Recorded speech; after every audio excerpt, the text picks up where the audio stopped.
യോഹന്നാന്റെ സുവിശേഷം 15-ാം അധ്യായത്തിൻ്റെ കണ്ടിന്യൂഷനാണ് ഇത്. നിങ്ങൾ ഈ കൃത്യമായിട്ട് ഇങ്ങനെ കേട്ട് വരണം.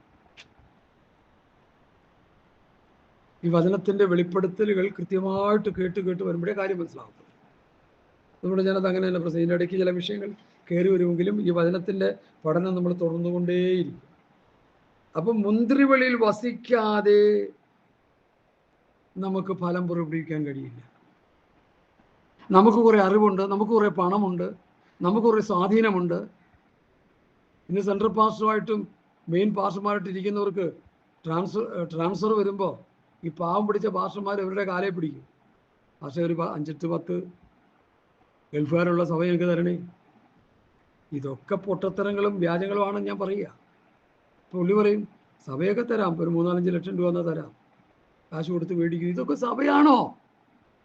ഇതൊക്കെ വെറും കൂട്ടങ്ങളല്ലേ? IT സുനി പറയുന്നത് എന്താ? പൈശാചിക കൂട്ടങ്ങൾ എന്നല്ലേ പറയണേ. കാരണം എന്താ? പിശാചിന്റെ പ്രവൃത്തിയാണ് ചെയ്തുകൊണ്ടിരിക്കുന്നത് മുഴുവൻ. അല്ലല്ലോ. പെൺകുട്ടികളെ പീഡിപ്പിക്കുക, കൊള്ളയടിക്കുക, പ്രാർത്ഥിച്ച് കാശുണ്ടാക്കുക, പ്രാർത്ഥിച്ച് ജോലി മേടിച്ചു കൊടുക്കുക, എന്നിട്ട് അതിൻ്റെ ലാഭം കൊയ്യുക. ഹല്ലേലൂയ. ഇത് വലിയ വേദനയോടെ ഞാൻ പറയുക, ചിരിച്ചുകൊണ്ട് പറയുകയല്ല. അവരെ ക്രിസ്തുവിൻ്റെ ഫലം പുറപ്പെടുവിക്കത്തക്ക വിശ്വാസികളാക്കി വളർത്തിയെടുക്കുക. അതാ യോഹന്നാൻ സുവിശേഷത്തിലൂടെ പറഞ്ഞിരിക്കുന്നത്. കൊമ്പിന് മുന്തിരികളിൽ വസിച്ചിട്ടില്ലാതെ സ്വയമായി കായ്പാൻ കഴിയില്ല. നമുക്ക് ആർക്കും സ്വയമായി കായ്പാൻ കഴിയത്തില്ല. പൗലോസ് ന്യായപ്രമാണത്തിന്റെ കുറെ ഫലങ്ങൾ പുറപ്പെടുവിച്ചു. അവനെ ദമസ്കാസ് എന്ന പട്ടണത്തിൽ വെച്ച് അടിച്ച് തറയിട്ട് കുരുടനാക്കി അനന്യാസിന്റെ വീട്ടിൽ കൊണ്ടുപോയി 2-ാം ക്ലാസ്സുകാരൻ തലയെ കവിച്ച് പ്രാർത്ഥിച്ച് എല്ലാ പോരാട്ടങ്ങളും മാറി പരിശുദ്ധാത്മാവിനെ പ്രാപിച്ച് അവൻ ഒരു നല്ല ദൈവദാസനായി മാറി. അവൻ ക്രിസ്തുവിൽ നിന്ന് പ്രാപിച്ച് ക്രിസ്തുവിൻ്റെ ഫലം പുറപ്പെടുവിക്കുന്ന നല്ല ഗുഡ് ട്രീ, നല്ല ഫലം പുറപ്പെടുവിക്കുന്ന ഗുഡ് ട്രീ, ഗുഡ് ഫ്രൂട്ട്, നല്ല വൃക്ഷം, നല്ല ഫലം കായി. ദൈവസന്നിധിയിൽ പ്രാർത്ഥിച്ച് ദൈവദിനത്തിന് കൊടുക്കണമെന്നേ വചനം. കണ്ട ചപ്പും ചവറും ഒക്കെ പറഞ്ഞ് ജനത്തെ കേൾപ്പിച്ചിട്ട് എന്ത് കിട്ടാനാ? നിങ്ങൾക്ക് കിട്ടും, കാശ് കിട്ടും. ഇടയ്ക്ക് ഒരു സഹോദരൻ എനിക്കറിയാവുന്ന പോട്ടുകൊച്ചിയിലുള്ളതാ, ഇന്റർനാഷണൽ പ്രാസംഗികനായി പുള്ളി പറഞ്ഞു കഞ്ഞിക്ക് വകയില്ല, എനിക്കിപ്പോൾ കോടികൾ കൊണ്ട് നിറച്ച് തെയ്യം തന്നിരിക്കുക. എൻ്റെ പൊന്നു സഹോദര, നിന്നെ സാത്താൻ നശിപ്പിച്ച് നാരായണക്കല്ലാക്കിയെന്നെങ്കിൽ ഇനിയെങ്കിലും നീ ഒന്ന് മനസ്സിലാക്കുക. പുതിയ നിയമം വിഭാവന ചെയ്യുന്ന സമ്പത്ത് ആത്മീകമാണ്, പഴയ നിയമം വിഭാവന ചെയ്യുന്ന സമ്പത്ത് ഭൗതികമാണ്. ഇന്നത്തെ പുതിയ നിയമ ശുശ്രൂഷകന്മാർ വിശ്വാസികളെയും അവരും ഭൗതികത്തിലേക്ക് ഓടിച്ചുകൊണ്ടിരിക്കുക. എന്നിട്ടാണല്ലോ അവർക്ക് നല്ലോണം തിന്നാൻ കുടിക്കാനും കുട്ടികളെ MBA പഠിപ്പിക്കാനും ഡോക്ടറേറ്റ് പഠിപ്പിക്കാനും വലിയ വലിയ പഠനമൊക്കെ നടത്തി അവസാനം നരകത്തിൽ കൊണ്ട് തള്ളാൻ അവർ ശ്രമിച്ചുകൊണ്ടിരിക്കുക. ഇതൊക്കെ കണ്ട് മടുത്ത് പ്രസ്ഥാനങ്ങളിൽ നിന്ന് ഇറങ്ങി ഓടി ഒരു ചെറിയ കൂട്ടമായി നിന്ന് അക്കരയ്ക്ക് പോകാൻ, സ്വർഗത്ത് പോകാൻ ഒരുങ്ങിക്കൊണ്ടിരിക്കുന്ന ഒരു വ്യക്തിയാണ് ഞാനെന്ന് പറയുന്നതിൽ എനിക്ക് അതിയായ സന്തോഷമുണ്ട്. കൊമ്പിന് മുന്തിരി വള്ളിയിൽ വസിച്ചിട്ടല്ലാതെ സ്വയമായി കായ്പാൻ കഴിയാത്തതുപോലെ എന്നിൽ വസിച്ചിട്ടല്ലാതെ നിങ്ങൾക്ക് കഴിയുകയില്ല. കർത്താവിൽ വസിക്കുക, കർത്താവിൻ്റെ വചനം പഠിക്കുക, അത് ഗ്രഹിക്കുക, കർത്താവിൽ നിന്നുള്ള ഫലങ്ങൾ ഏറ്റെടുക്കുക. ഈ പുതിയ നിയമം വരുമ്പോൾ ആത്മാവിൻ്റെ ഫലം എന്നുള്ള വിഷയം ഞാൻ പെട്ടെന്ന് അതിലേക്ക് വരിക. ഗലാത്യ ലേഖനത്തിലുള്ളത് ആത്മാവിൻ്റെ ഫലം: സ്നേഹം, സന്തോഷം, സമാധാനം, ദീർഘക്ഷമ, ദയ, പരോപകാരം, വിശ്വസ്ത, സൗമ്യത, ഇന്ദ്രിയം. ഈ ആത്മഫലങ്ങൾ നമ്മൾ പുറപ്പെടുവിക്കുക. ആത്മവരങ്ങൾ അവിടെ നിൽക്കട്ടെ. കൃപാവരത്തിന് വേണ്ടി കിടന്ന് തലകുത്തി മറിയുക. ഇപ്പൊ കൃപാവരത്തിന് വേണ്ടി പ്രാർത്ഥിച്ച് ഭൂതം കയറിയിരിക്കുക പലർക്കും. എനിക്ക് നന്നായിട്ട് അറിയാം. കൃപാവരം നമുക്ക് കർത്താവിന് മനസ്സുണ്ടെങ്കിൽ നമുക്ക് തന്നോട്ടെ. ആത്മഫലം എല്ലാവരും പുറപ്പെടുവിക്കണം. അന്യഭാഷ സംസാരിക്കുന്നവൻ ആത്മാവിന്റെ ഫലം പുറപ്പെടുവിക്കുന്നില്ലെങ്കിൽ മിണ്ടിപ്പോകരുത്. ദൈവത്തോടും ഈ സംസാരിച്ചുകൊണ്ടിരിക്കും. അന്യഭാഷ സംസാരിക്കുന്നവൻ ആത്മാവിൽ മർമ്മങ്ങളെ സംസാരിക്കും. ആത്മാവിൻ്റെ ഫലം പുറപ്പെടുവിക്കും. ആത്മാവിൻ്റെ ഫലം എന്തൊക്കെയാ? സ്നേഹം, സന്തോഷം, സമാധാനം, ദീർഘക്ഷമതയ, പരോപകാരം, വിശ്വസ്തത, സൗമ്യത, ഇന്ദ്രിയം. ഈ വഴിക്ക് വിരോധമായി യാതൊരു ന്യായപ്രമാണവുമില്ല. സ്വത്രം സ്വത്രം സ്വത്രം. Hallelujah, hallelujah, hallelujah, hallelujah, hallelujah. എന്നെ കേൾക്കുന്ന വാത്സല്യ ദൈവമക്കളെ, ആത്മാവിൻ്റെ ഫലം പുറപ്പെടുവിക്കാതെ നമുക്ക് എങ്ങനെ ഒരു ശുശ്രൂഷകനായിരിക്കാൻ കഴിയും? സ്നേഹമില്ലാത്ത, സന്തോഷമില്ലാത്ത, സമാധാനമില്ലാത്ത, ദീർഘക്ഷമയില്ലാത്ത, ദയയില്ലാത്ത, പരോപകാരമില്ലാത്ത എന്നാ ശുശ്രൂഷയാ നമ്മൾ ചെയ്യുന്നേ? Hallelujah, hallelujah. എന്നിൽ വസിപ്പിൻ, ഞാൻ നിങ്ങളിലും വസിക്കും. ദൈവവചനത്തിൽ വസിക്കുക. കർത്താവ് പറഞ്ഞ ആത്മീക സത്യങ്ങളിൽ നമ്മൾ വസിക്കുക, ജീവിക്കുക. കർത്താവ് പറഞ്ഞ ആത്മീയമായ പ്രബോധനങ്ങളിൽ, വചന വ്യവസ്ഥയിൽ, തിരുവചന സത്യങ്ങളിൽ നമ്മൾ നിൽക്കുക, അതനുസരിച്ച് ജീവിക്കുക. അങ്ങനെയാണ് വസിക്കുക എന്നുള്ളത്. എട്ടും പൊട്ടും തിരിഞ്ഞൂടാത്ത ഒരു ഗ്രൂപ്പായി നമ്മൾ തീർന്നിരിക്കുകയല്ലേ. ആര് വസിക്കണം, എവിടെ വസിക്കണം, എങ്ങനെ വസിക്കണം, എന്ത് വസിക്കണം, ഒരു പിടിയില്ല. പ്രസംഗം തറുതിയായിട്ട് നടക്കുന്നുണ്ട്. അതുകൊണ്ട് ഈ വചന വെളിപ്പാട് മനസ്സിലാക്കുക. ഒരു എന്നിൽ വസിച്ചിട്ടില്ല നിങ്ങൾക്ക് സ്വയമായി കയ്പാൻ കഴിയാത്ത പോലെ. എന്നിൽ വസിച്ചിട്ടില്ല നിങ്ങൾക്ക് കഴിയുകയില്ല. ഞാൻ മുന്തിരിവള്ളിയും നിങ്ങൾ കൊമ്പുകളുമാകും. അപ്പൊ മുന്തിരിവള്ളിയാണ് ആര്? കർത്താവ്. ആ കൊമ്പാരാണ്? കൊമ്പാരാണ്? വിശ്വാസികൾ. അപ്പൊ എന്നിൽ വസിക്കുക എന്ന് പറഞ്ഞാൽ മുന്തിരിവള്ളിയിൽ കർത്താവിൽ വസിക്കുക. അതാ പൗലോസ് പറഞ്ഞ, ഞാൻ കർത്താവിൽ പ്രാപിക്കുകയും നിങ്ങൾ കേൾപ്പിച്ചറിയുകയും ചെയ്യുന്നതെന്നാൽ കർത്താവിൽ വസിച്ചുകൊണ്ട് കർത്താവിൽ പ്രാപിച്ച് ദേവദാസം കൊടുത്തു. പൗലോസ്, പത്രോസ്, യോഹന്നാൻ, യാക്കോബ്, യൂദാ, കർത്താവിന്റെ ശിഷ്യ, ഇന്നത്തെ ശിഷ്യന്മാരെല്ലാം അമേരിക്കയിൽ പോയി പ്രാപിച്ചു കൊടുത്തോണ്ടിരിക്കുക. ലണ്ടനിൽ പോയി പ്രാപിച്ച്, ദുബായ് പോയി പ്രാപിച്ച്, കണ്ട ചപ്പും ചവറും ഒക്കെ വിളിച്ചു പറഞ്ഞ്, കുറെ പാട്ട് പാടി തിമിർത്ത്, വായി വരുന്ന തെറിയൊക്കെ വിളിച്ചു പറഞ്ഞ്, എന്തൊക്കെയാ കേൾക്കുന്നത് ഇപ്പോൾ? ചീത്തയൊക്കെ വിളിച്ചു പറയുന്നത്, പച്ച ചീത്ത വിളിച്ചു പറയുന്ന മാഷന്മാരെ എനിക്കറിയാം. ആത്മീയ ശൗര്യമാണെന്നൊക്കെ പറയാം. അതൊന്നും ശൗര്യമായിട്ടൊന്നും കാണാൻ അങ്ങോട്ട് കഴിയുന്നില്ല. മാനസാന്തരപ്പെട്ടാൽ കൊള്ളാം. നമ്മൾ ദൈവവചനം അതിൻ്റെ ശുദ്ധമായ നിലയിൽ പ്രസംഗിക്കുക. കർത്താവിൽ നിന്ന് പ്രാപിച്ച് കർത്താവിൻ്റെ മക്കൾക്ക് കൊടുക്കുന്ന ഒരു ശുശ്രൂഷകനാണ് ഒരു യഥാർത്ഥ ശുശ്രൂഷകൻ. അവരെ ജനം അംഗീകരിക്കത്തുള്ളൂ. അവരുടെ ശുശ്രൂഷയിൽ എന്തെങ്കിലും പ്രയോജനം ഉണ്ടാകത്തുള്ളൂ. ഹല്ലേലൂയ. പിന്നെ പലരും ഒക്കെ വിളിച്ച് ചോദിക്കാറുണ്ട്, പാസ്റ്റർ എന്താ ഇങ്ങനെയൊക്കെ പ്രസംഗിക്കുന്നത്? എനിക്ക് അങ്ങനെ ഒരു പഠനം കിട്ടിയോണ്ടാ സഹോദരാ ഞാൻ പ്രസംഗിക്കുന്നത്. വളരെ നന്നായിരിക്കുന്നു. ഞങ്ങൾക്ക് വളരെ അനുഗ്രഹമാണ്. ഞാൻ തന്നെ 10-15 പേർക്ക് ഇട്ട് കൊടുക്കുന്നുണ്ട്. ഓരോരുത്തർ പറയുക, അവിടെ സ്വന്തക്കാർക്കും ബന്ധക്കാർക്കും ഒക്കെ ഇട്ട് കൊടുക്കുക. മെസ്സേജ് ഇങ്ങനെ ഇട്ട് കൊടുത്തുകൊണ്ടിരിക്കുക. പലരും പലർക്ക് ഇട്ട് കൊടുത്തുകൊണ്ടിരിക്കുക. തീർച്ചയായിട്ടും നിങ്ങളത് ചെയ്യണം. ഇട്ട് കൊടുത്ത് കേൾക്കുന്നവർ പിന്നെയും മറ്റുള്ളവർക്ക് ഇട്ട് കൊടുക്കണം. അങ്ങനെ കൊടുത്ത് കാര്യങ്ങൾ മനസ്സിലാക്കി, പൊരുളുകൾ തിരിഞ്ഞ്, ഒരു വിഷയങ്ങൾ അവരുടെ ഹൃദയത്തിൽ സ്തോത്രയ്ക്ക് പ്രവേശിച്ച്, തിരുവചന സത്യങ്ങൾ അവരുടെ ഹൃദയങ്ങളിൽ പ്രവേശിച്ച്, അതനുസരിച്ച് ജീവിച്ച്, എൻ്റെ അടുക്കൽ നിന്ന് എൻ്റെ ഈ വചനങ്ങളെ കേട്ട് ചെയ്യുന്നവൻ എന്ന നിലയിൽ അവർ ആയിത്തീരണം. അതാണ് എൻ്റെ ഉദ്ദേശം. നമ്മുടെ പ്രസംഗത്തിന്റെ വിഷയം അതാണ്, അല്ല വേറൊന്നുമല്ല. ഹല്ലേലൂയ. എനിക്കിത് വായിച്ചപ്പോൾ വളരെ സന്തോഷം തോന്നി. ഞാൻ മുന്തിരിവള്ളിയും നിങ്ങൾ കൊമ്പുകളുമാണ്. അപ്പൊ ഞാൻ മുന്തിരിവള്ളിയാണെങ്കിലോ കൊമ്പുകൾ. ആ മുന്തിരിവള്ളിയിൽ നിന്ന് പൊട്ടിപ്പുറപ്പെട്ട ശാഖകൾ പോലെ, ആ ശാഖകളിൽ മുന്തിരി ഉണ്ടാകുന്നത് പോലെ, യേശുക്രിസ്തുവാകുന്ന മുന്തിരിവള്ളിയോട് ചേർന്നിരുന്ന് കർത്താവിന്റെ സന്നിധിയിൽ ഇരുന്ന്, അപ്പോസ്തലന്മാരെ കുറിച്ച് പറയുന്നത് അവർ പ്രാർത്ഥനയിലും വചനശുശ്രൂഷയിലും ഉറ്റിരുന്നു. ഇപ്പൊ അമേരിക്കയിലും ലണ്ടനിലും ദുബായിലും പോയി ഇട്ടിരിക്കുക. കാരണം അവിടെ ഇരുന്ന 10 ചക്രം കിട്ടും. അവരുടെ വീട്ടിൽ നിന്നൊന്നും കിട്ടാൻ സാധ്യതയില്ല. ഹല്ലേലൂയ. അപ്പൊ എന്നിൽ വസിപ്പിൻ, ഞാൻ നിങ്ങളിലും വസിക്കും. ഞാൻ മുന്തിരിവള്ളിയും നിങ്ങൾ കൊമ്പുകളുമാകുന്നു. കർത്താവാകുന്ന മുന്തിരിവള്ളിയിൽ നിന്ന് ആത്മീകമായ അനുഭവങ്ങൾ പ്രാപിച്ചെടുത്ത് ആത്മീകമായ ഫലങ്ങൾ പുറപ്പെടുവിക്കുന്ന ഒരു വ്യക്തിത്വമായി, ഒരു ദൈവവൈതലായി നമ്മൾ തീരണമെന്നാണ് കർത്താവ് ഇവിടെ ഉദ്ദേശിക്കുന്നത്. ഹല്ലേലൂയ. മനസ്സിലാക്കുക ദൈവമക്കളെ.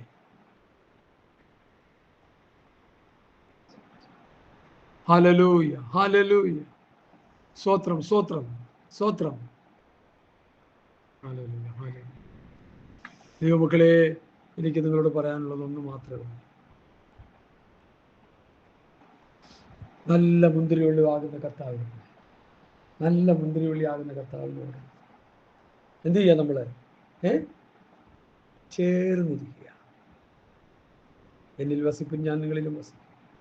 കൊമ്പിലും മുന്തിരിവള്ളിയിൽ വസിച്ചിട്ടല്ലാതെ സ്വയമായി കായ്പാൻ കഴിയാത്തതുപോലെ എന്നിൽ വസിക്കാതെ നിങ്ങൾക്ക് കഴിയും. നമ്മുടെ സ്വയമായി കായ്ക്കുന്ന അനുഭവങ്ങളൊക്കെ അവിടെ നിർത്താം. നമ്മുടെ സ്വന്തം നീതീകരണങ്ങളൊക്കെ നിർത്താം. അതാ സ്വന്തം നീതീകരണം. നമ്മുടെ കുറേ പുണ്യപ്രവൃത്തികളും കുറേ ചാരിറ്റബിൾ വ്യൂവും അതൊക്കെ അങ്ങോട്ട് നിർത്താം. രക്ഷിക്കപ്പെട്ടവൻ 2 കാര്യങ്ങൾ ചെയ്യണം. 2 കാര്യങ്ങൾ ചെയ്യണം. ഒന്ന് നീതി പ്രവൃത്തി, ഒന്ന് സൽപ്രവൃത്തി. നീതി പ്രവൃത്തി എന്നുള്ളത് എന്താണ്? ദൈവവചനം അനുസരിച്ച് ജീവിക്കുക. സൽപ്രവൃത്തി എന്നുള്ളത് എന്താണ്? മറ്റുള്ളവരെ സഹായിക്കുക. രക്ഷിക്കപ്പെട്ടവൻ സൽപ്രവൃത്തി ചെയ്യണം. എന്നാൽ അവൻ നീതി പ്രവൃത്തിയാണ് ആദ്യം ചെയ്യേണ്ടത്, എന്നിട്ട് വേണം സൽപ്രവൃത്തി ചെയ്യാൻ. ഇത് ചെയ്യുന്നില്ലെങ്കിൽ അതുകൊണ്ട് വലിയ വിശേഷതയില്ല. നീതി പ്രവൃത്തിയും സൽപ്രവൃത്തിയും ഒരുപോലെ. കത്തോലിക്കരൊക്കെ സൽപ്രവൃത്തി ചെയ്ത് സ്വർഗരാജ്യം പ്രാപിക്കാൻ പോകാൻ നടക്കില്ല. ദൈവവചനം അനുസരിച്ച് ജീവിച്ച് നീതി പ്രവൃത്തി ചെയ്യുക, വചനം അനുസരിച്ച് ജീവിക്കുക. Hallelujah, hallelujah. സ്തോത്രം, സ്തോത്രം, സ്തോത്രം, സ്തോത്രം, സ്തോത്രം. Hallelujah, hallelujah. നീതി പ്രവൃത്തി ചെയ്യുക, സൽപ്രവൃത്തി ചെയ്യുക, രണ്ടും രണ്ടാണ്. നീതി പ്രവൃത്തി ചെയ്യാൻ ഞാൻ പിന്നെയും പറയുന്നു, വചനം അനുസരിച്ച് ജീവിക്കുക, ഉപദേശം അനുസരിച്ച് ജീവിക്കുക. സൽപ്രവൃത്തി, അങ്ങനെ ഉപദേശം അനുസരിച്ച് ജീവിക്കുന്ന നീ സൽപ്രവൃത്തി ചെയ്യുക, കാരുണ്യ പ്രവൃത്തികൾ ചെയ്യുക, ഇല്ലാത്തവനെ സഹായിക്കുക. എൻ്റെ അഭിപ്രായം പറഞ്ഞാൽ വിറ്റ് കൊടുക്കണമെന്നാണ് ഞാൻ പറയുന്നത്. സമ്പത്തുണ്ടെങ്കിൽ അത് വിറ്റ് തരത്തിലേക്ക് കൊടുക്കണം. എന്താ പാസ്റ്റർ അങ്ങനെ പറയാൻ കാര്യം? പുസ്തകത്തിൽ അങ്ങനെ ചെയ്തിട്ടുണ്ട്. എൻ്റെ വസ്തുവകയിൽ പകുതി ഞാൻ വിറ്റ് പോരെ. ചതിവായി വാങ്ങിയിട്ടുണ്ടെങ്കിൽ 4 മടങ്ങ്. തെറ്റിക്കരുത്. വസ്തുവക പകുതി തരത്തിലേക്ക് കൊടുത്തു, ചതിവായി 4 മടങ്ങ് കൊടുത്തു. എൻ്റെ ഒരു അച്ഛൻ എപ്പോഴും പറയും, എനിക്കത് വലിയ ഇഷ്ടമായിരുന്നു. പുള്ളി നല്ല ക്ലീൻ വിശ്വാസിയായി, സ്വർഗത്തിൽ വളരെ വരുവായി. ഇതിപ്പോൾ കെട്ടിവെച്ചുകൊണ്ടിരിക്കുക. നിങ്ങൾ കെട്ടിവെച്ചുകൊണ്ടിരിക്കുന്ന സ്വത്ത് കർത്താവ് വന്നു കഴിഞ്ഞാൽ സംഭവിക്കാൻ പോകുന്നത് ഞാൻ പറയാം. നിങ്ങൾക്ക് ഇഷ്ടപ്പെട്ടാലും ഇല്ലേലും കർത്താവ് വന്നു കഴിഞ്ഞാൽ, ഏകലോക ഗവൺമെൻറ് സഭ എടുത്ത് മാറ്റപ്പെട്ടു കഴിഞ്ഞാൽ, നിങ്ങൾ കൈവിടപ്പെട്ടു പോയാൽ ഏകലോക ഗവൺമെൻറ് ഇവിടെ വരും. സ്വത്ത് മുഴുവൻ അവൻ കണ്ടുകിട്ടും. ബാങ്കിങ് സിസ്റ്റം മുഴുവൻ അവൻ്റെ കൺട്രോളിലാകും. വിശ്വാസികൾ ഇട്ടിരിക്കുന്ന ലക്ഷക്കണക്കിന് കോടിക്കണക്കിന് രൂപ അതിൽ ഇൻട്രസ്റ്റ് മേടിച്ച് പഠിച്ചുകൊണ്ടിരിക്കുന്നവരിൽ 5 പൈസ എടുക്കാൻ പറ്റാത്ത നിലയിൽ അത് മുഴുവൻ ഏകലോക ഗവൺമെൻറ്റായ യെശുക്രിസ്തുവിൻ്റെ കിരാത ഭരണത്തിൻ്റെ കീഴിൽ, അവരുടെ നിയമത്തിൻ്റെ കീഴിൽ നിന്റെ എക്കണോമിക് ആയിപ്പോകും. എൻ്റെ ഭാഷയിൽ പറഞ്ഞാൽ കത്രിയ പൂട്ടും. ഒരു 5 പൈസ ബാങ്കിൽ നിന്ന് എടുക്കാനുണ്ടാകത്തില്ല. ഇനി വല്ലയിടത്തുമൊക്കെ കുടിച്ചിട്ടുണ്ടെങ്കിൽ അതൊക്കെ എടുത്ത് വിറ്റ് അത് മുദ്രയേക്കാത്തവനോട്ട് കിട്ടുകയുമില്ല. കടയിൽ പോയി തിന്നാനും പറ്റില്ല. 660 മുദ്ര ഇടാത്തവന് വാങ്ങാനോ കൊടുക്കാനോ കഴിയില്ല. ചേലക്കൃഷിയും ആ കൃഷി ഈ കൃഷി റബ്ബറൊക്കെ അടിച്ച് അവിടെ വെച്ചോണ്ടിരിക്കത്തേ ഉള്ളൂ, അവിടെ ഇരിക്കുകയുള്ളൂ. വിൽക്കണമെങ്കിൽ 660 നമ്പർ അടിക്കണം. മനസ്സിലായോ? അപ്പൊ നീ യെശുക്രിസ്തുവിൻ്റെ ആളായി. അപ്പൊ കൈവിടപ്പെട്ടു പോയാൽ നിന്റെ കാര്യം കഷ്ടം. അതുകൊണ്ടാണ് ഞാൻ ഈ പറയുന്നത്. കർത്താവിൻ്റെ വരവിന് മുൻപ് നമ്മുടെ സ്വത്തുകൾ, അധികൃതമായ സ്വത്തുകൾ നമുക്ക് ആവശ്യമുള്ളതെടുത്ത് ബാക്കി വിറ്റ് ദരിദ്രർക്ക് കൊടുത്ത് കർത്താവിൻ്റെ വേല ചെയ്ത് അക്കരെ പോകാനായിട്ട് ശ്രമിക്കുക എന്നൊരു സന്ദേശം കൂടി ഞാൻ പറഞ്ഞിട്ട് ഞാൻ മുമ്പോട്ട് പോകുന്നു. എന്നിൽ വസിക്കും, ഞാൻ നിങ്ങളിൽ വസിക്കും. കൊമ്പിൽ മുന്തിരിവള്ളിയിൽ വസിച്ചിട്ടല്ലാതെ സ്വയമായി കായ്പാൻ കഴിയാത്തതുപോലെ എന്നിൽ വസിച്ചിട്ടല്ലാതെ നിങ്ങൾക്ക് കഴിയില്ല. ഞാൻ മുന്തിരിവള്ളിയും നിങ്ങൾ കൊമ്പുകളും ആകും. ഒരുത്തൻ എന്നിലും ഞാൻ അവനിലും വസിക്കുന്നുവെങ്കിൽ വളരെ ഫലം കായ്ക്കും. കർത്താവിൽ വസിക്കുന്ന നാം കർത്താവിൽ വസിക്കുമ്പോൾ നമ്മൾ വളരെ ഫലം കായ്ക്കും. ഈ ഫലം എന്നുള്ളത് ചക്കയും മാങ്ങയും തേങ്ങയൊന്നുമല്ല, ആത്മീകമായ ഫലങ്ങൾ. സ്നേഹം, സന്തോഷം, സമാധാനം, ദീർഘക്ഷമ, ദയ, പരോപകാരം, വിശ്വസ, സൗമ്യത, ഇന്ദ്രിയജയം. നമ്മൾ പ്രസംഗിക്കുന്ന വചനങ്ങൾ മറ്റുള്ളവർക്ക് അനുഗ്രഹമായി തീരും, നന്മയായിത്തീരും, വിടുതലായിത്തീരും, സൗഖ്യമായിത്തീരും. അവർക്ക് ആത്മീയ വളർച്ച ഉണ്ടാവും, ആത്മീയ സന്തോഷമുണ്ടാവും. ഇതൊക്കെയാണ് ആ ഫലങ്ങൾ. Hallelujah, hallelujah. ഒരുത്തൻ എന്നിലും ഞാൻ അവനിലും വസിക്കുന്നുവെങ്കിൽ വളരെ ഫലം കായി. എന്നെ പിരിഞ്ഞ് നിങ്ങൾക്കൊന്നും ചെയ്യുവാൻ കഴിയുകയില്ല. കർത്താവിനെ പിരിഞ്ഞ് നമുക്കൊന്നും ചെയ്യാൻ കഴിയില്ലെന്ന്. ഇന്ന് കർത്താവിനെ പിരിഞ്ഞാണ് എല്ലാം ചെയ്തുകൊണ്ടിരിക്കുന്നത്. അതുകൊണ്ട് ഗുണമാകാതിരിക്കുന്നത് അതുകൊണ്ടാ. എന്നെ പിരിഞ്ഞ് നിങ്ങൾക്കൊന്നും ചെയ്യാൻ കഴിയില്ല. കർത്താവിനെ വിട്ടുകൊണ്ട് നമ്മുടെ ധനം കൊണ്ടോ നമ്മുടെ ബുദ്ധി കൊണ്ടോ നമ്മുടെ ശക്തി കൊണ്ടോ നമ്മുടെ മറ്റു പലതും കൊണ്ട് ഒരു ചുക്കും ചെയ്യാൻ കഴിയില്ല. പൗലൂസിന്റെ ഭാഷ എൻ്റെ ഹൃദയത്തിലേക്ക് കടന്നു വരുന്നു. ഞാൻ പറയാം, യേശു ക്രിസ്തു വന്ന് ഇട്ടിരിക്കുന്ന അടിസ്ഥാനത്തിന്മേലല്ല പണി നടക്കത്തില്ല. യേശു ക്രിസ്തു വന്ന് ഇട്ടിരിക്കുന്ന അടിസ്ഥാന കല്ല് മൂലക്കല്ലാണ്. ആ മൂലക്കല്ലോട് ചേർത്ത് യേശുവിൻ്റെ അടുക്കൽ വന്ന് ജീവൻ പ്രാപിച്ച കല്ലുകൾ.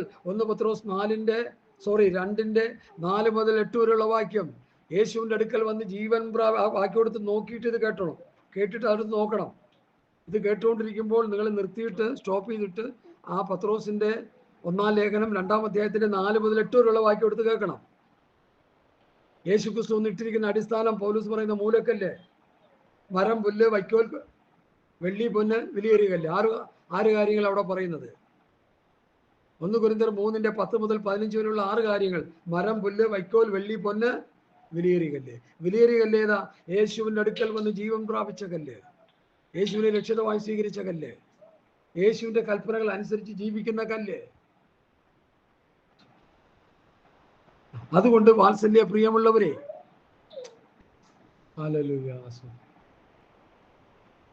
ജീവൻ പ്രാപിച്ച കല്ലെന്ന് പറഞ്ഞാൽ യേശുവിൻ്റെ അടുക്കൽ വന്ന് യേശുവിൻ്റെ പാപത്തിനു വേണ്ടി മരിച്ചുവെന്ന് ഹൃദയം കൊണ്ട് വിശ്വസിച്ച് വായ് കൊണ്ട് നീതിക്കായി ഏറ്റുപറഞ്ഞ് യേശുവിനെ കർത്താവിനെ രക്ഷിതമായി സ്വീകരിച്ച് കർത്തൃത്വം ചെയ്യാൻ ഞാൻ എന്നെ തന്നെ സമർപ്പിക്കുന്നു.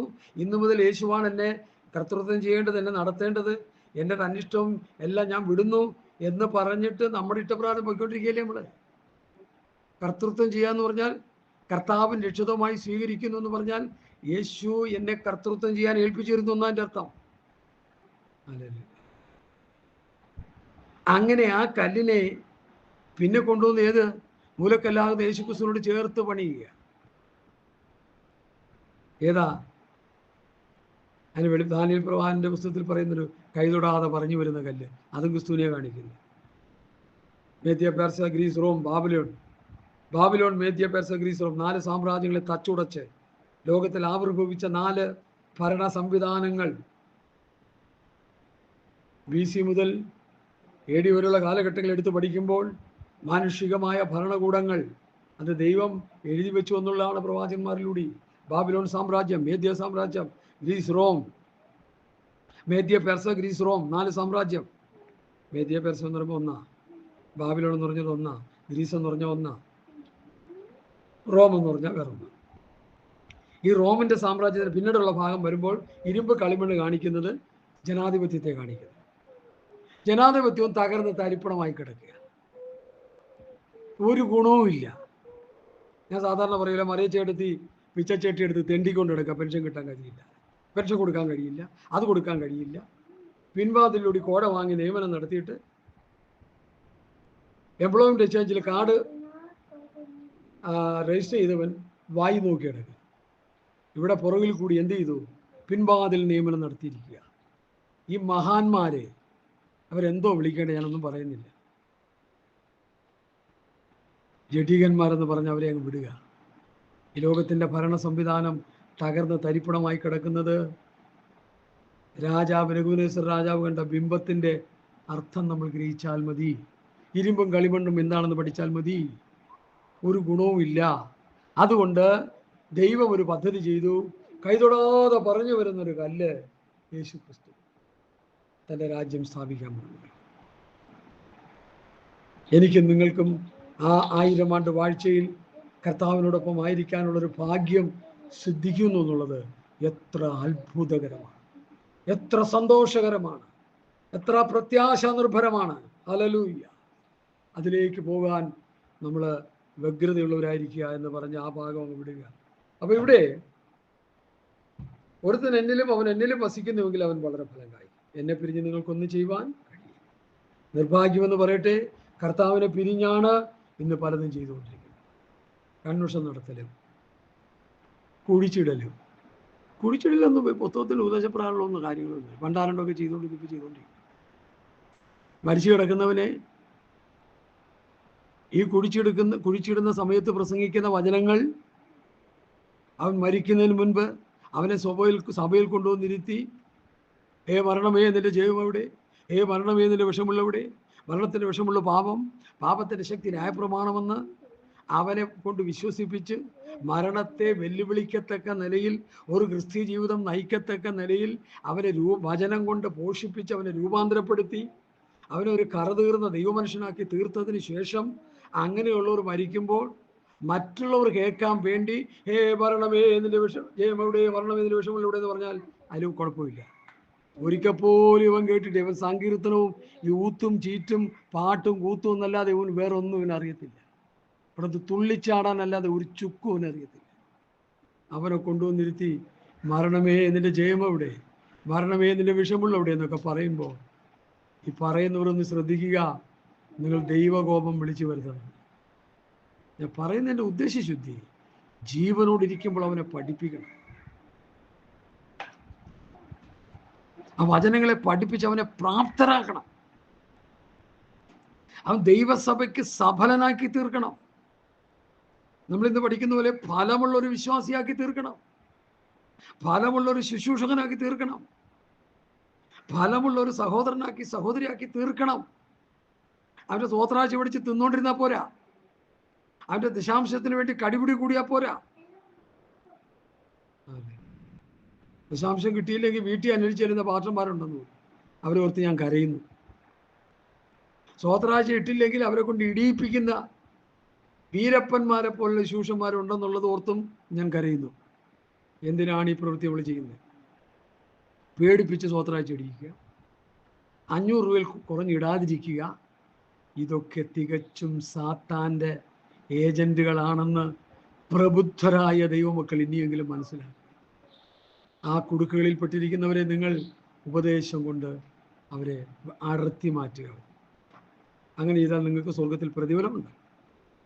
ഈ ദുരുപദേശത്തിൽ കിണിഞ്ഞു കിടക്കുന്നവരെ നിങ്ങൾ രക്ഷപ്പെടുത്തി എടുത്താൽ സ്വർഗത്തിൽ നിങ്ങൾക്ക് പ്രതിഫലമുണ്ട്. ഇല്ലെങ്കിൽ നിങ്ങളും നിങ്ങളുടെ പ്രിയപ്പെട്ടവരെല്ലാം നരകത്തിലോട്ടേ പോകത്തുള്ളൂ. ഒരുത്തൻ എന്നിലും ഞാൻ അവനിലും വസിക്കുന്നുവെങ്കിൽ വളരെ ഫലം കായി. കർത്താവ് പറഞ്ഞ വചനത്തിന്റെ വ്യവസ്ഥയിൽ വസിക്കുക, അതാണ് കർത്താവിൽ വസിക്കുക. അങ്ങനെയുള്ളവൻ വളരെ ഫലം കായ്ക്കും. അടുത്ത എന്നെ പിരിഞ്ഞ് നിങ്ങൾക്കൊന്നും ചെയ്യുവാൻ. അപ്പൊ കർത്താവിനെ പിരിഞ്ഞാൽ പലതും ചെയ്തുകൊണ്ടിരിക്കുന്നു. ജനറൽ കൺവെൻഷനും ഉപവാസപ്രാർത്ഥനയും മറ്റതും മറിച്ചതും ഒക്കെ. പണ്ടൊക്കെ ഒരു മീറ്റിംഗ് നടത്തുമ്പോൾ ഞാൻ പറഞ്ഞു കേട്ടിട്ടുണ്ട്, first captain Samuel, first CC George, first PM Philip, അതുപോലെ പഴയ പാസ്റ്റർമാർ ഒരു മീറ്റിംഗ് നടക്കുമ്പോൾ അവർ ദൈവസന്നിധിയിൽ പ്രാർത്ഥിക്കും. കർത്താവേ ഞങ്ങളുടെ ജനറൽ കൺവെൻഷൻ നടത്തണം, കർത്താവേ ഞങ്ങളുടെ മീറ്റിംഗ് ഉപവാസ പ്രാർത്ഥന നടത്തണം, കർത്താവേ ഞങ്ങളുടെ ഇന്ന ഒരു പരസ്യബോധം നടത്തണം, കർത്താവേ ഇന്ന മീറ്റിംഗ് ഒക്കെ നടത്തണം. അവർ ദൈവസന്നിധിയിൽ പ്രാർത്ഥിച്ചൊരുങ്ങി. അപ്പോൾ പരസ്യബോധം നടക്കാനൊക്കെ പ്രാർത്ഥിച്ചൊരുങ്ങണമെന്നല്ല, ഇപ്പോൾ പരസ്യമായ സമയത്ത് നടത്താം. ഒരു മെഗാ മീറ്റിംഗ്, ഒരു ഉപവാസ പ്രാർത്ഥന ആളുകളായി പ്രാർത്ഥിച്ചുകൊണ്ടിരിക്കും. ഒരു ദേശത്ത് പോയി സുവിശേഷീകരണം നടത്തുമ്പോൾ ദേശങ്ങളെ ദൈവസന്നിധിയിൽ വെച്ച് ആത്മീയ യുദ്ധം, സ്പിരിച്വൽ വാർഫയർ, ആത്മീയ യുദ്ധം നടത്തി പ്രാർത്ഥിക്കും. ആ ദേശത്ത് വസിക്കുന്ന പൈശാചിക ശക്തികളുടെ മേൽ ജയമെടുത്തുകൊണ്ട് ആ പോരാട്ടങ്ങളെ ശാസിച്ച് അമർച്ച ചെയ്ത് ആ ദേശത്ത് പോയി പ്രവർത്തിച്ച് ആ ദേശത്ത് വലിയ ആത്മീക ഫലങ്ങൾ പുറപ്പെടുവിക്കുന്നത് കാണാൻ കഴിയും. അങ്ങനത്തെയുള്ള സിസ്റ്റം അതെല്ലാം പോയി, അതെല്ലാം തീർന്നു. ഇപ്പം നമുക്ക് തോന്നിയ പോലെ നമ്മൾ ചെയ്തുകൊണ്ടിരിക്കുക, നമ്മൾ ചെയ്യുന്നതൊക്കെ ദൈവ ഇഷ്ടമാണെന്ന് പറഞ്ഞുകൊണ്ടിരിക്കുക. അതുകൊണ്ടാണ് കർത്താവ് എന്നെ കർത്താവെന്ന് വിളിക്കുന്ന വരിക. സ്വർഗസ്വനായ പിതാവിൻ്റെ ഇഷ്ടം ചെയ്യുന്നത്രേ സുരായിരിക്കും. നമ്മൾ പിതാവിൻ്റെ ഇഷ്ടം ചെയ്യണം.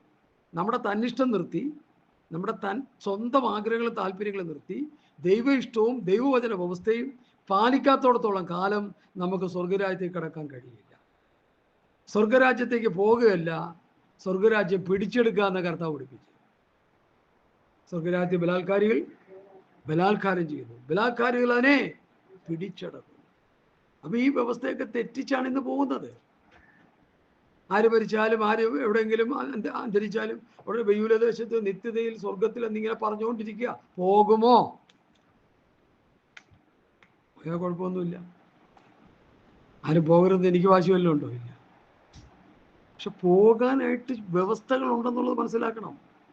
സ്വർഗരാജ്യം പ്രാപിച്ചെടുക്കാൻ ദൈവം വെച്ചിരിക്കുന്ന വ്യവസ്ഥകൾ ഉണ്ടെന്ന് ദൈവദാസന്മാർ, ദൈവമക്കൾ മനസ്സിലാക്കണം. നിത്യതയ്ക്ക് വേണ്ടിയുള്ള ഒരുക്കം ഒരു വ്യക്തിയിൽ ഉണ്ടോ എന്ന് ശോധന ചെയ്തുകൊണ്ടിരിക്കണം. മരിച്ചു കഴിയുമ്പോൾ കൊണ്ടുവന്ന് പുറപ്പിച്ച് കിടത്തി കുറെ പാട്ടും പാടി കുറെ പ്രസ്ഥാനക്കാരെ വിളിച്ച് പ്രസംഗിച്ച് അവർക്ക് കവറും കൊടുത്ത് ചാപ്പാടും കൊടുത്ത് കൊണ്ട് കുഴിച്ചിട്ടിട്ട് സായൂജ്യമടയുന്നവരെ ഇനിയെങ്കിലും നമ്മൾ മനസ്സിലാക്കണം. അവന്റെ നിത്യത ഉറപ്പാക്കാൻ നിങ്ങൾക്ക് കഴിയത്തില്ല, അവനെ കഴിയത്തുള്ളൂ.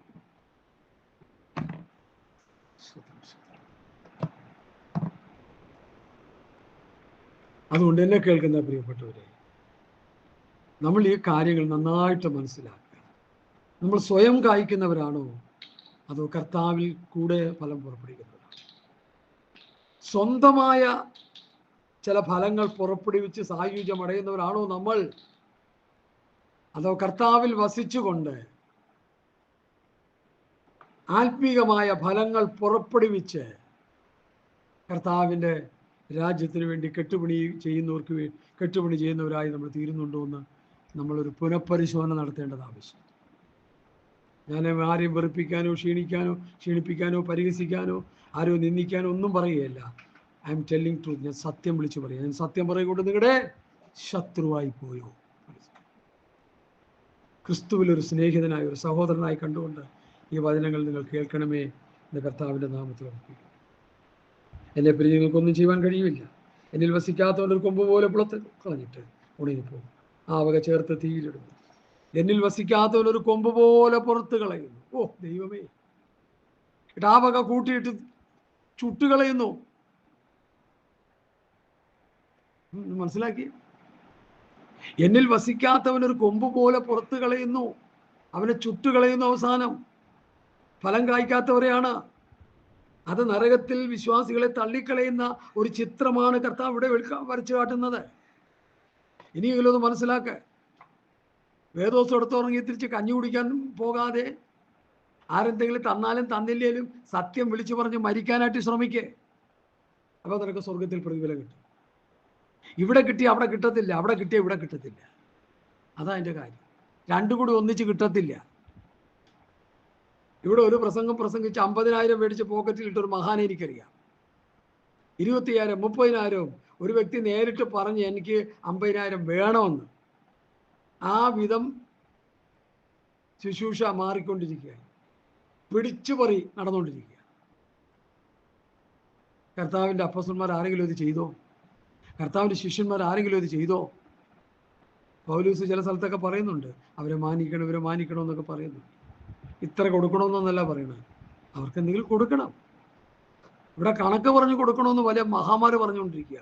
ഇന്റർനാഷണൽ പ്രാസംഗികന്മാരാണെന്ന് ഓർക്കുമ്പോഴാണ് എൻ്റെ കരച്ചിലിൻ്റെ ആക്കം കൂടുന്നത്. ഓ ദൈവമേ, അതുകൊണ്ട് എന്നെ പിരിഞ്ഞ് നിങ്ങൾക്കൊന്നും ചെയ്യുവാൻ കഴിയില്ല. എന്നിൽ വസിക്കാത്തവൻ്റെ കൊമ്പ് പോലെ പുറത്ത് കളഞ്ഞിട്ട് അവർ ഉണങ്ങിപ്പോകും. ആ വക ചേർത്ത് തീയിലിടുന്നു, അത് വെന്തുപോകും, നരകത്തിൽ പോയി നശിച്ചു പോകുന്ന കാര്യം ഇവിടെ പറയുന്നു. നിങ്ങൾ എന്നിലും എൻ്റെ വചനം നിങ്ങളിലും വസിപ്പീൻ. അതാ ഇവിടുത്തെ വിഷയം. നാം കർത്താവിൽ വസിക്കുന്നത് എങ്ങനെ? കർത്താവിൻ്റെ വചനത്തിൻ്റെ വ്യവസ്ഥ അനുസരിച്ച് ജീവിക്കുമ്പോൾ. നിങ്ങൾ എന്നിലും എൻ്റെ വചനം നിങ്ങളിലും. അതായത് പ്രധാന വിഷയം. വചനം പ്രസംഗിച്ചവരെ നടത്തി ഈ കർത്താവിൻ്റെ വചനത്തിൻ്റെ വ്യവസ്ഥയിൽ നിലനിൽക്കുക ദൈവമക്കളെ എന്ന് പറഞ്ഞ് പ്രാർത്ഥിച്ച് സ്വോത്രാഴ്ച മേടിച്ച് തിന്ന് അത് ദഹിക്കും, അല്ലെങ്കിൽ ദഹിക്കില്ല. ചുമ്മാ പോഷ്ക്ക് പറഞ്ഞ് നിന്നെ അനുഗ്രഹിക്കുന്നു, നിന്നെ വിടിവിക്കുന്നു, നിന്നെ സൗഖ്യമാക്കുന്നു, ഇതൊക്കെ അവരവർ പ്രാപിക്കാൻ പറ്റുന്ന കാര്യങ്ങളാണ്. ഈ സൗഖ്യമൊന്നും കൊടുക്കണ്ട, അവർ പ്രാർത്ഥിച്ചോളും കുത്തിയിരുന്നത്. അല്ല, പ്രത്യേക സന്ദർഭങ്ങൾ വരുമ്പോൾ പ്രാർത്ഥിക്കുക, രോഗികൾക്ക് വേണ്ടി വിശ്വാസികൾ പ്രാർത്ഥിക്കുക, സൗഖ്യം കിട്ടും, അതൊക്കെ ഓക്കെ. ഇപ്പോൾ പ്രാർത്ഥിച്ച് സൗഖ്യം കൊടുക്കൽ ഒരു ശുശ്രൂഷയായിട്ട് എടുത്തിരിക്കുക, ഒരു ട്രേഡായിട്ട്, ഒരു ജോലിയായിട്ട് എടുത്തിരിക്കുക. വല്ലതും നടക്കുന്നുണ്ടോ? വ്യാജം പറഞ്ഞ് പ്രാർത്ഥിച്ച് കാശ് മേടിച്ചുകൊണ്ട് പോയി തിന്നുക. അല്ലല്ല, നിങ്ങൾ എന്നിലും എൻ്റെ വചനം നിങ്ങളിലും വസിച്ചാൽ നിങ്ങൾ ഇച്ഛിക്കുന്നത് എന്തെങ്കിലും അപേക്ഷിപ്പീൻ, അത് നിങ്ങൾക്ക്. ഒരു സഹോദരൻ ഈ വാക്യം പറയുമ്പോൾ ഞാൻ ആ സഹോദരനോട് പറയുന്നത് ഇങ്ങനെയാണ്: നിങ്ങൾ എന്നിലും എൻ്റെ വചനം നിങ്ങളിലും വസിച്ചാൽ നിങ്ങൾ ഇച്ഛിക്കുന്ന എന്തെങ്കിലും അപേക്ഷിപ്പിൻ, അത് നിങ്ങൾക്ക് കിട്ടും. അപ്പം നാം കർത്താവിലും കർത്താവിൻ്റെ വചനം നമ്മളിൽ വസിക്കുമ്പോൾ സംഭവിക്കുന്നത് എന്താണെന്ന് ചോദിച്ചാൽ, കർത്താവിന് ഇഷ്ടമുള്ളത് മാത്രമേ നമ്മൾ എന്ത് ചെയ്യത്തുള്ളൂ? ചോദിക്കത്തുള്ളൂ. കണ്ട ചപ്പും ചവറും അല്ല ചോദിക്കും. ദൈവരാജ്യം ദൈവനീതി അന്വേഷിക്കുമ്പോൾ നമുക്ക് ആവശ്യമുള്ളത് കർത്താവ് നൽകി തരും, അത് സംശയമില്ല. പക്ഷെ നമ്മൾ ദൈവത്തിൽ വസിക്കണം, ദൈവവചനത്തിന്റെ വ്യവസ്ഥയിൽ വസിക്കണം, അവനിൽ വേരൂന്നണം, കർത്താവിൽ ആശ്രയിക്കുക. അതാണ് വേരൂന്നെന്ന് പറയുന്നത്. കർത്താവിൽ പ്രാപിക്കുക. രോഗശാന്തി നമുക്ക് കർത്താവിൽ പ്രാപിക്കാം, എല്ലാവിധ നന്മകളും നമുക്ക് കർത്താവിൽ പ്രാപിക്കാം. അതിനു മുമ്പ് നാം ചെയ്യേണ്ടത് ദൈവരാജ്യം ദൈവനീതി അന്വേഷിക്കുക. അത് വിട്ടുകളഞ്ഞുകൊണ്ടുള്ള പ്രാപിക്കൽ കൊണ്ട്